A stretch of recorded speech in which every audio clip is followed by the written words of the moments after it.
हरे कृष्णा। युधिष्ठिर महाराज और यज्ञ की संवाद में यज्ञ जो प्रश्न युधिष्ठिर महाराज से किए थे कि संसार का सबसे बड़ा आश्चर्य क्या है, तो युधिष्ठिर महाराज ने बताया था कि संसार में सब लोग मरते हैं और उन लोगों को मरते हुए उनके आसपास के लोग देखते हैं, लेकिन वो जो लोग हैं सब वो ये नहीं सोचते कि उनका भी मृत्यु आएगा। अर्थात हम सब जो लोग जीवित अवस्था में संसार में हैं, हम कभी ये नहीं सोचते कि हमारा मृत्यु आएगा। हम क्या करते हैं, बहुत सारे चीज बटोरते बटोरते घर, गाड़ी, बंगला, सोना, चांदी, रुपया, पैसा सब बटोरते बटोरते हमारा जीवन व्यतीत हो जाता है और हमारा बुढ़ापा आ जाता है। इसके बीच में भगवान हमें दस्तक देते हैं, हमारा बाल सफ़ेद हो जाता है, हमारा शरीर रोगी हो जाता है, लेकिन हम रोग का इलाज कर देते हैं, बुढ़ापे शरीर का इलाज कर देते हैं, बाल को कलर कर देते हैं, नी हिंज लगा देते हैं, ईयर का श्रवण का जो प्रॉब्लम होता है उसका मशीन लगा देते हैं। सब लगा के हम सोचते हैं कि हम बहुत साल और जीने वाले हैं, लेकिन हमें ये नहीं पता कि हमारी मृत्यु कब आ सकती है। हमारी मृत्यु आने की कोई समय नहीं है, कोई एक टाइम नहीं है, परफेक्टली हम समय बता नहीं सकते जिसमें इसी साल में हमारी मृत्यु होगी। एक आदमी 100 साल जिएगा, इसका कोई गारंटी नहीं है, मृत्यु कभी भी आ सकती है। लेकिन हम क्या करते हैं, उसके बारे में नहीं सोचते और सांसारिक सुख सुविधाएं एकत्रित करने में लगे रहते हैं। तो आज हम ये बात करेंगे कि ये सोचेंगे कि हमारे ये जो जीवन हम व्यतीत करेंगे ये कैसे व्यतीत करेंगे, और क्या हमें जीवित रहते वक्त मृत्यु के बारे में सोचना चाहिए। तो इसका उत्तर हाँ है। हम जीवित रहते वक्त अपने जिंदगी को खुशहाल बनाने के बारे में सोचते रहते हैं, लेकिन मृत्यु के बारे में कभी नहीं सोचते। लेकिन असली बुद्धिमान, असली इंटेलिजेंट आदमी वो है जो अपने जीवित रहते ही अपने मृत्यु का प्रिपरेशन बना देता है, अपने आप को प्रिपेयर कर देता है कि उसकी मृत्यु अच्छी हो। ये हमारे हाथ में है। ये कैसे करेंगे, इसके बारे में हम आलोचना करेंगे। तो मृत्यु जब आती है, हमारे 9 द्वार हैं, 2 आँख हैं, 2 नथुने हैं, मुख है, कर्ण है, फिर हमारे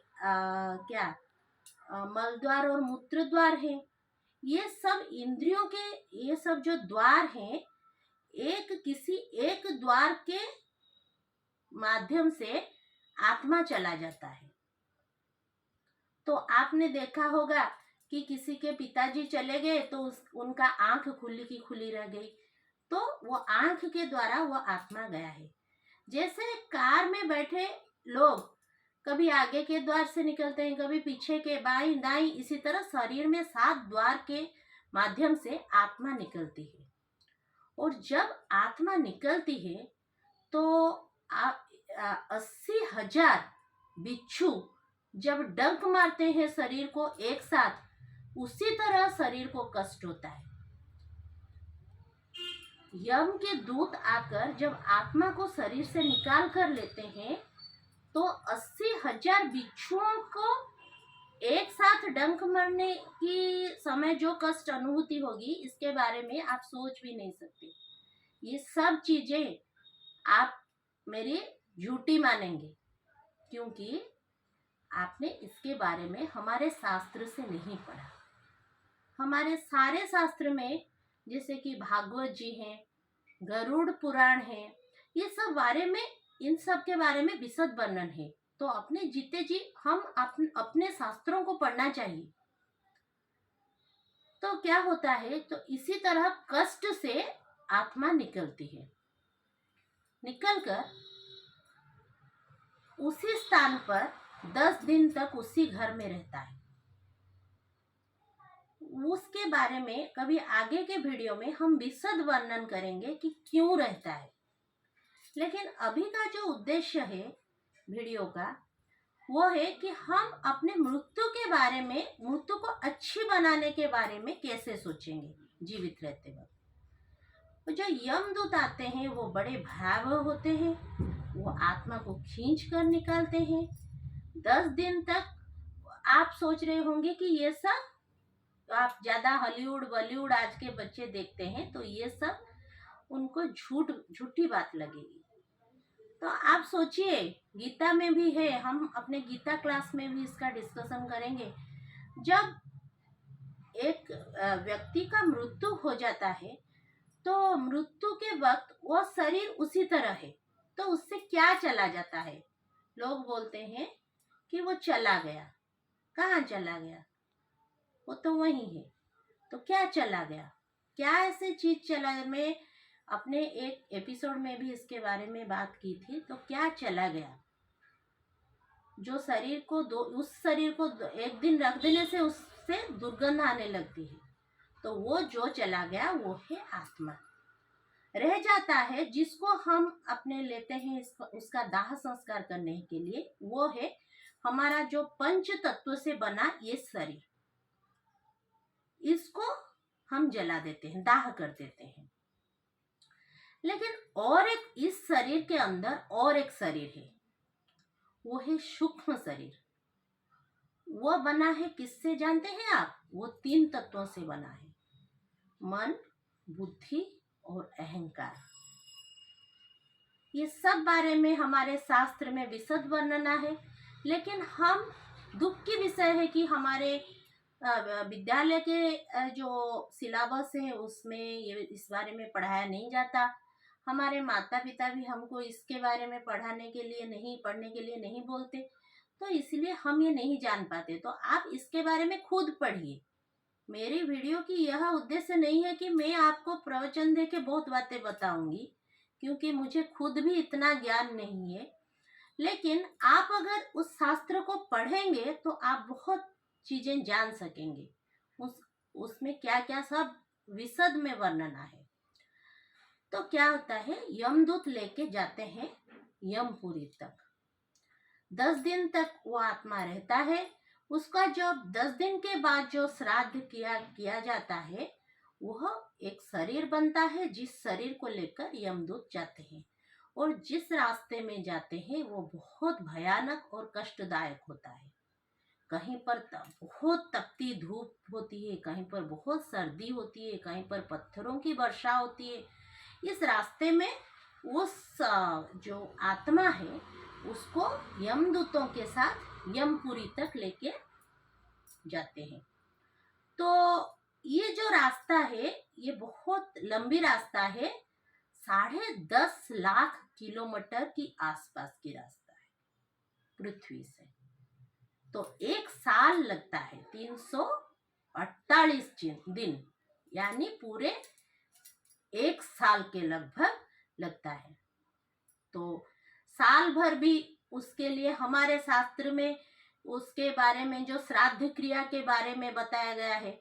लेकिन हम अपने बच्चों को संस्कार नहीं देते और वो कुछ नहीं जानते, तो वो जो श्राद्ध आदि पद्धति ठीक से नहीं करते, अगर नहीं करेंगे, अगर वो संस्कार हम नहीं देंगे और हमारे शास्त्रों के बारे में ज्ञान नहीं देंगे, तो हमारी जब मौत होगी तो वो श्राद्ध क्रिया अच्छी तरह से नहीं करेंगे। फिर वो आत्मा को, हमारी आत्मा को कुछ खाने पीने को रास्ते में नहीं मिलेगी और बहुत कष्ट सह के हमें यमपुरी तक जाना पड़ेगा। तो ये सब बातें मेरी मुझसे सुनकर शायद बहुत डर लग रहा है, लेकिन मेरी ये वाला डिस्कशन बहुत बड़ा डिस्कशन है। ये गरुड़ पुराण में विशद वर्णन किए गए हैं इसके। लेकिन मेरा उद्देश्य ये है बोलना कि इन सब चीजों से भी हम कुछ कर सकते हैं। हमारे जो जीवन में हम एक ऐसे टिकट की खरीदारी कर सकते हैं, वो तो पैसेंजर ट्रेन से जाने की तरह हुआ। वो जो रास्ता मैं बताई, हम ये दूध लेकर जाएंगे, रास्ते से पैदल चला कर लेके जाएंगे। लेकिन एक चीज हमारे हाथ में है, हमारे जीते जी हम एक एयरवे का टिकट खरीद सकते हैं, जिससे मौत के बाद सीधे हमें ये सब भोगना नहीं पड़ेगा। यमदूतों का कष्ट ताड़ना, भयंकर रूप, खाना न पाना, रास्ते में बहुत कष्ट सहना, बिच्छू के डंक मारते हुए जीवन हमारा यमदूत ले जाना, ये सब हमें सहना नहीं पड़ेगा। इस एक चीज हम कर सकते हैं हमारी जिंदगी में, जिससे मृत्यु के वक्त हमें ये सब चीजें नहीं सहना पड़ेगा। वो चीज है हमारी भक्ति, भगवान का नाम जप।